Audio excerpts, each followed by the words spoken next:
Good afternoon, everybody, and welcome to today's Better Managers Briefing. Each Friday at this time, we try to bring you up-to-the-minute news and views on the topics that matter. And today, I'm absolutely delighted to welcome Dr. Adam Marshall, my friend and CMI companion, Director General of the British Chambers of Commerce, one of the leading business groups. So welcome to you, Adam. Thanks, Anne. It's a pleasure to be with you and with colleagues today. Thanks, Adam. Well, there's a lot going on in this crisis, and the government has done a lot of different measures for the economy, both in the past and in the present. How would you evaluate it? What do you think has worked well? What's worked less well?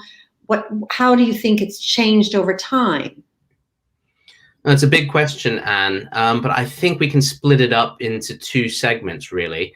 The first revolves around the emergency measures that the government put in place really at the height of the crisis, just as we locked down and as we saw business demand literally evaporate overnight. And then the second is what's happened since then. So that first period really is March, April, and May, and the second period covering June, July, and up till now in August. I think if we look back at those emergency measures, many of them, which we all had influence over as business organizations, actually did hit the mark. The furlough scheme clearly supported a huge number of jobs, for example, during the most critical moments of the crisis. And as we're now seeing from new evidence coming to light that more and more people are coming back to work, it looks like it had some of the desired effect in preserving many jobs. We know that won't be the case for all of them. We know that we still have a significant uptick in unemployment and in redundancies ahead, but it has had that positive effect. After some initial teething trouble too, the loan schemes for business, so the Coronavirus Business Interruption Loan Scheme, or CBILS, and the BBLS, the Bounce Bank Loan Scheme as well, both have had an effect. We've had over £50 billion lent out to businesses who are facing very significant cash flow difficulties at the height of the crisis. Now, of course, again, there will be some problems that come out from that too. Businesses who are unable to pay or who have unsustainable debt levels, and some action will be required there to help recapitalize the viable businesses and to wind down those that simply aren't going to make it. But that too had a very big and important effect in the early phase of the crisis. And then finally, also there's the grants scheme too. So the local authority grants, which have been very important to many businesses across all four of the home nations. And those took a little while to get through to some of the eligible businesses. We would have liked to have seen more companies eligible for them rather than just the very smallest or those in very specific sectors, because the priority really should have always been, instead of paying the revenue, pay your people and your suppliers so that you have a business to come back to at the end. So, of course, things could have been a little bit better. Of course, there could have been more done to bring in those who were excluded from those schemes as well. I'm thinking there about people who run a limited company, for example, and who are paid partly in dividends. I'm thinking too about those who started in March or April and who weren't eligible for the furlough scheme when it came up, and very often we're left with nothing as well. So it was a huge amount of work, and in general, I think it worked well with those gaps that I mentioned. I guess I would draw a distinction, though, between that period and the second part. So June, July, and August, the period we're in now. And here, I think businesses have really felt we've had conflicting information and unclear guidance from government on everything from travel quarantines through to how to get back to work, when to get back into the workplace, and whether public transport and schools and the various other important things would reopen. And I think there's been a sense among businesses that we haven't had the level of confidence that would be necessary in order to help some parts of the economy get back to full stream. So I guess I'd distinguish between the immediate response and what's happened since. Sure. So great first response, it sounds like what you're saying. But as time wore on, the clarity of communication and some of the U-terms haven't really helped to rebuild the confidence that's perhaps needed to restart the economy. But as you look ahead into the future, what do you think government support needs to look like as we renew and rebuild in order that Britain can emerge stronger, not just domestically, but also internationally?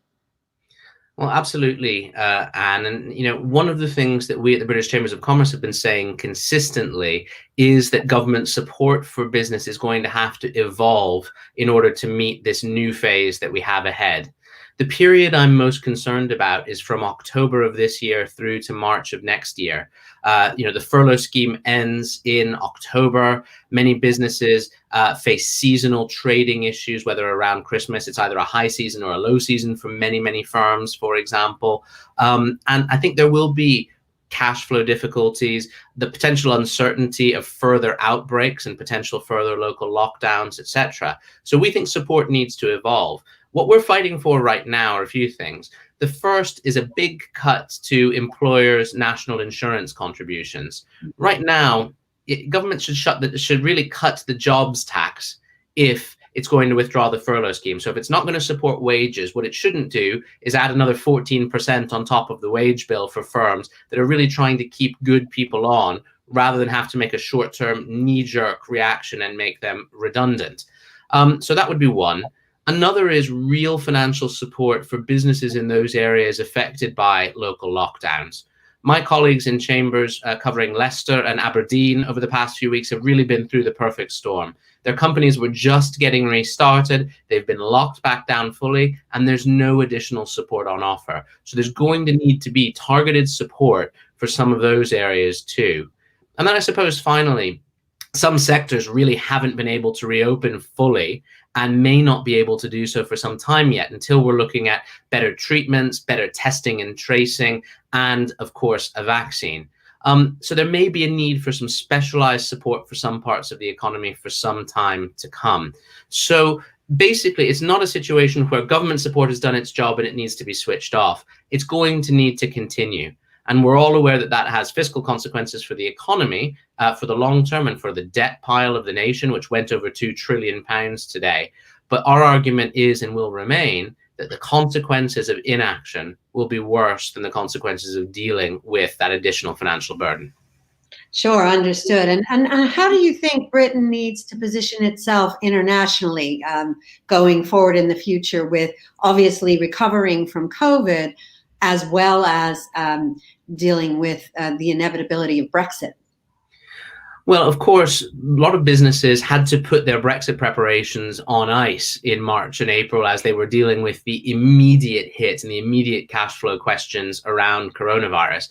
What we're starting to see now in many parts of the country is companies waking back up a little bit to it and realizing that, particularly if they trade goods across borders, they've only got a few months to prepare before the end of December and before a whole new regime for importing and exporting kicks in.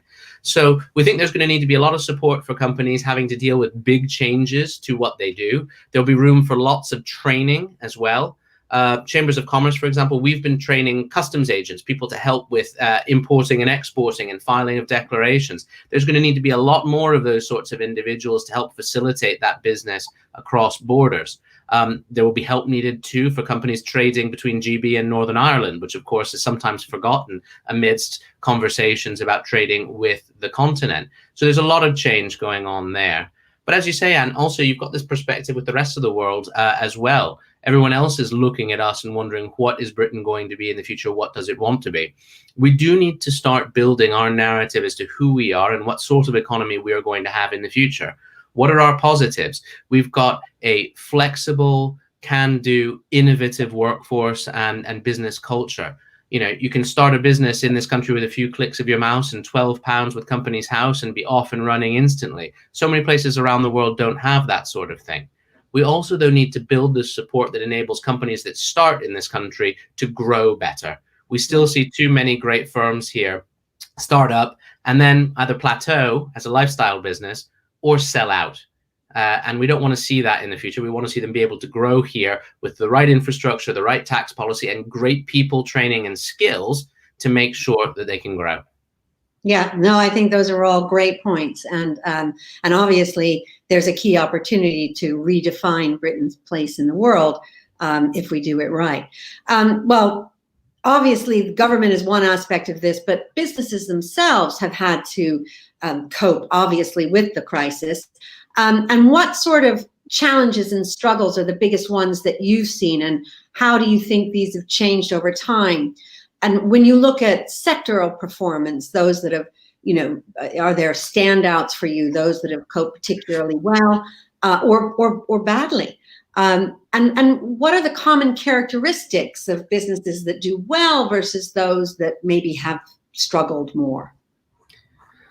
Well, it's interesting. We have seen an amazing response from so many businesses across the country. One thing we're running as a chamber network is we're going to be running a Business Heroes program through the remainder of the year, focusing on those companies that really stepped up at the height of the crisis and said, we're going to set some of our immediate P&L considerations aside and do what's right in our communities.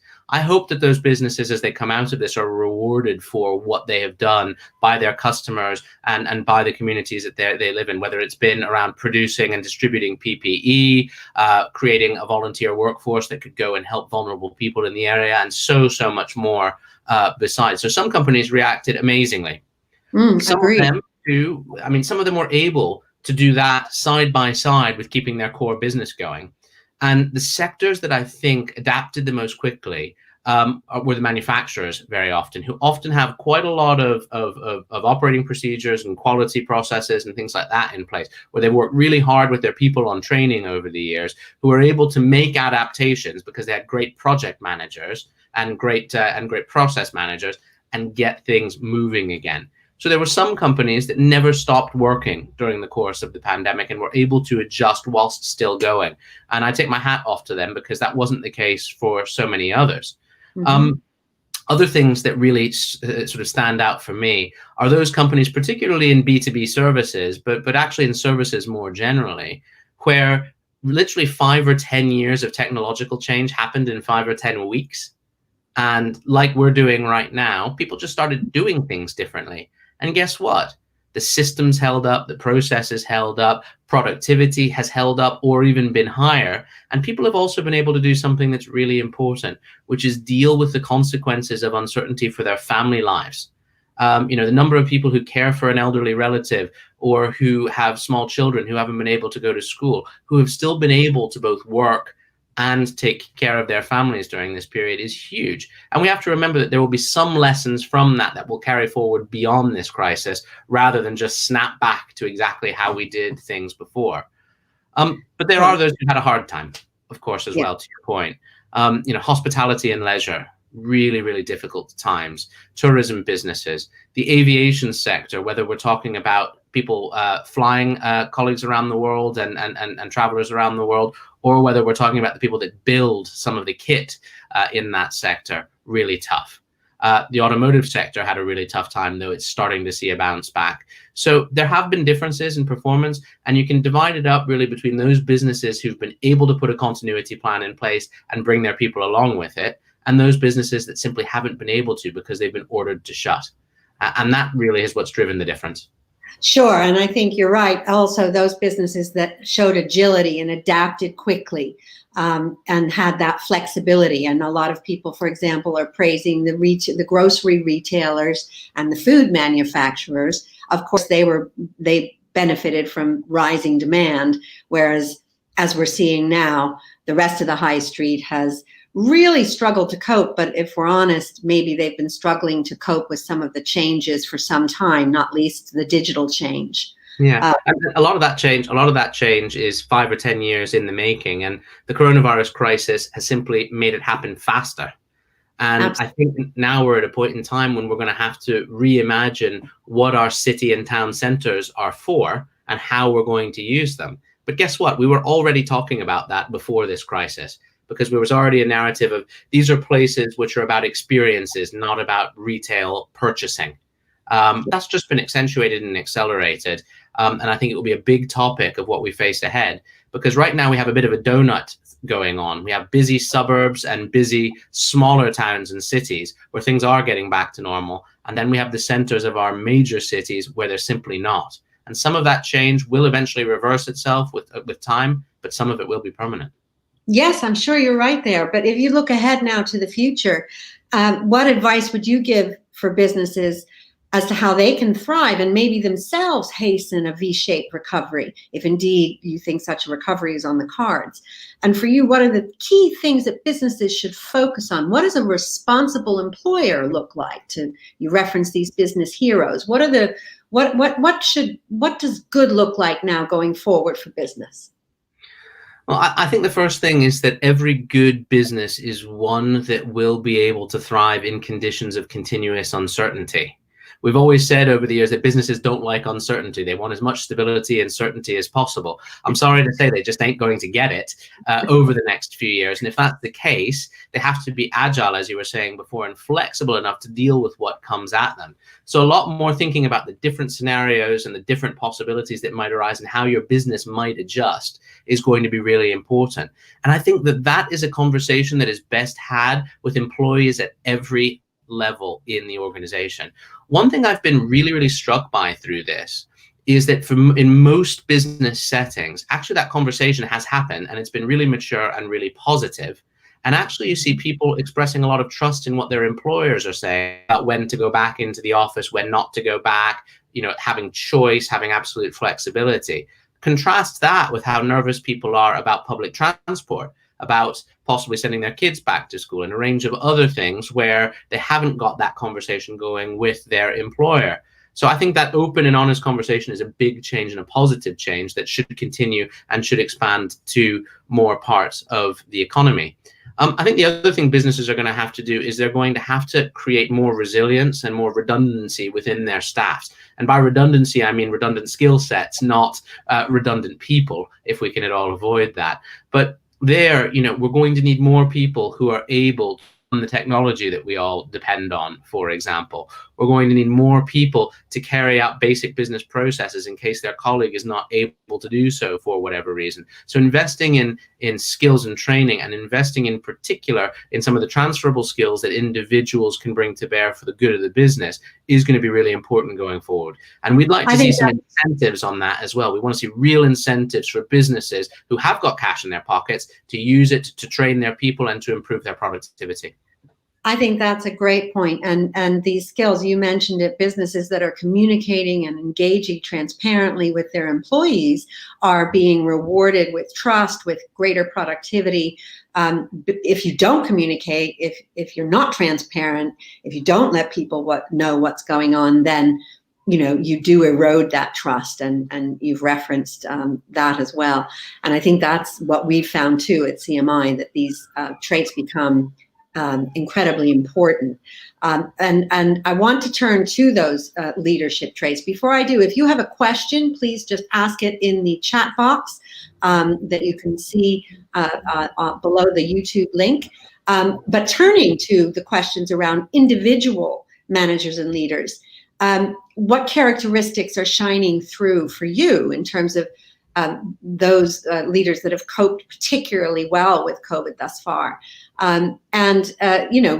How do you characterize good leadership in a crisis? And do you have any role models? Gosh, it's a huge set of questions. The first thing I can say, though, Anne, and you, as we've known each other for so many years, I'd say this. I think in a situation like this, compassion and empathy with your people is the best trait that any leader or manager can display. I've come across some, unfortunately, during this crisis that simply moved to virtual working and exhibited the same behaviors they always did vis-a-vis their staff, their targets, how they run their working day, et cetera, and it doesn't work. You have to have compassion and empathy. You also have to have trust to go with it, that your people will do the job and do it well, and evaluate them on their outcomes rather than on their inputs and some of the processes along the way. And that's where we've seen the greatest amount of success over the last few months. And some of those behaviors too, I think, are here to stay. People have realized that they can do things very differently, trust their people differently, develop those relationships differently. And, I think that'll be for the good. I'm one of those that, during some of the parts of the crisis when my child could go to school, I'd be leaving between 2:30 and 3:30 every day to do a pickup. My team understood that perfectly, and they knew that they could do exactly the same to make sure that all of us could deal with the obligations that we were facing at an incredibly difficult and uncertain time. So I think that's the best set of traits, those empathetic and soft traits that managers can bring to bear. I think the other is constantly asking your people what they need to do their job to the best of their ability and to feel proud in terms of what they're doing and what they're delivering. Some of the asks aren't big, are they? Sometimes it's, I'm working at home, I'm in a shared flat, I really, really need an office chair because I can't sit here comfortably on the furniture I've got and work all day long. Another might say, actually, can the office be open? Because actually I need to be able to come into the office. I can walk in. I need to be able to come into the office, not work from home because it simply doesn't work for me. So it's that listening and those adjustments that I think have stood a lot of businesses in good stead.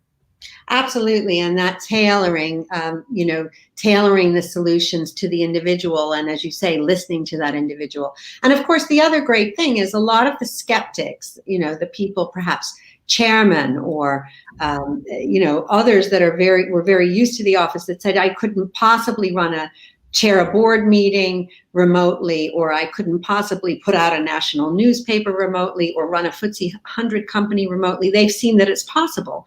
So do you think that the flexible working is something that will carry on into the recovery? I definitely do. I think work patterns will change, but those people who have said so far that they understand definitively how that's going to land are probably a bit premature. We just don't know how it's going to evolve. But I think the one thing we can say for sure is that there will be more flexibility and there will be more open and easy conversations between employers and employees about the best work pattern to get the job done. I take my own team, for example. The conversation I have to have with them is, when it becomes easier to go back into the office, how do people want to use the space? Do they want to have a day when we're all in, because that collaboration, that innovation, talking to new customers, for example, that requires a face-to-face time, do we need a certain amount of time in the office? Or should it be a question of keeping the current and optional arrangements going, whereby people can use either the office space or indeed work remotely and virtually? And I think a lot of businesses are going through precisely that sort of conversation. Yours is, everyone else's is as well. And that will only continue. The one thing that I think has changed forever, and you said it interestingly, a telling thing you said in your question itself, you used the word chairmen, which neither you or I like very much, because we prefer chair. But there are some people, and I venture to say the majority of them are male, pale, and stale, who believed that work could only be done in one way, and who created a culture in the businesses that they chaired that required that. I think their eyes have been opened, and I think because of that, it will now be far easier to have more flexibility and more change in the future. I agree with you, and that for me is one of those silver linings, but it has to be conscious, right? We can't just return to normal. So some absolutely great comments there. I want to open it up for questions. And the first one is from Padraig. The UK has only devoted 5% of its GDP to a rescue package, compared with 11% in Germany, 9% in France, and 14% in the UK and the USA. Sorry. Should the UK be spending more to help the economy? I think the answer to the second part of the question is absolutely yes. I don't know whether the percentage comparisons are the most relevant thing that we can do, because, of course, every rescue package in every country is different. Some of it's direct spending, some of it's contingent liabilities in the form of loans out to businesses, etc. So I think, I have to take comparisons with a grain of salt, but we do think that the UK government should spend now to avoid having to spend more on welfare, retraining, and other things later. There are a lot of businesses that will be viable as we come out of this crisis with the appropriate level of support, and we want to ensure that they do get it. There will be a time to repair the nation's balance sheet. It is not immediate. And as Patrick observed in the question, everybody else is in exactly the same situation and having to take on significantly more debt in order to deal with this crisis. I think we are coming to a political clash around this, because there's some at one extreme of the spectrum who believe that you should spend any amount of money in order to keep as many people in work as is possible.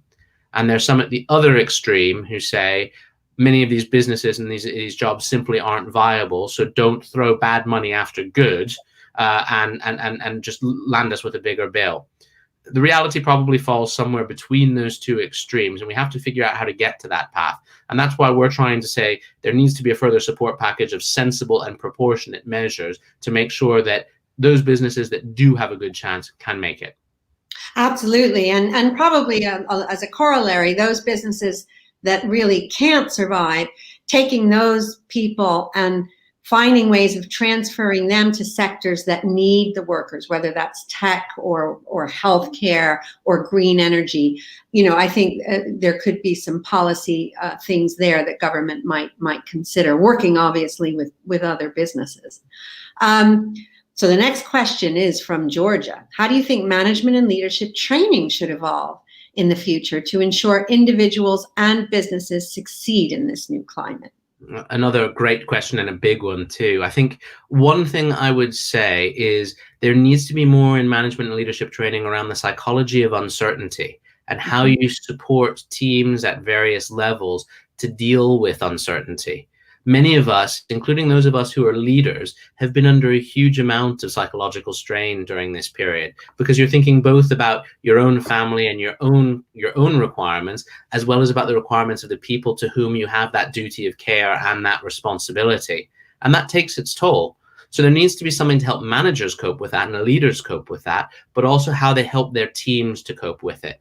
Some of us who are a bit older and wiser have been through periods of uncertainty before, but we also have to remember that many of the younger people in our workforce have lived through a fairly benign period in the economy and haven't had to deal with some of this stuff. They need our support, they need our experience, but we need to be in a good headspace in order to be able to help them. So I think psychology of uncertainty, very definite addition to the management and leadership training set. Absolutely. And maybe a corollary there also, mental health, right? Being able to cope with mental health, not just your own, but manage the mental health of those you work with and those who work for you. I think that will definitely increase. So our next question is from Debbie. How do you think consumer brand loyalty has been affected during COVID-19? And what actions can organizations take to win back customers they may have lost? It's a huge question that Debbie's asked, a fascinating one as well. I try not to refer to individual brands by name, either in the positive or the negative, to avoid making a running commentary. But we have seen some businesses, a very, very small number of them, who have taken decisions over the course of the pandemic that clashed very strongly with public opinion about what the right course of action was. I think they'll be paying for that for quite a long time to come.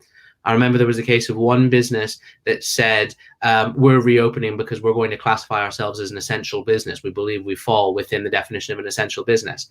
And to no civilian eye out there in the wider public, was that business in any way essential? And I think that business will pay, and many others will, for trying to get around the spirit, if not the letter, of the law. Those businesses that really stepped up probably will get a boost as well. I think they're about, the grocers, some of whom have not made a huge amount of money out of this crisis, because of course they've had to adapt as well very quickly to keep the supply chain going, but who've done things that actually have been huge help to others, whether it's reserving times for NHS workers, for example, or trying to help vulnerable people with deliveries or whatever else it might be. I think we need to celebrate those businesses who've done things to make life easier for their customers over the course of this pandemic.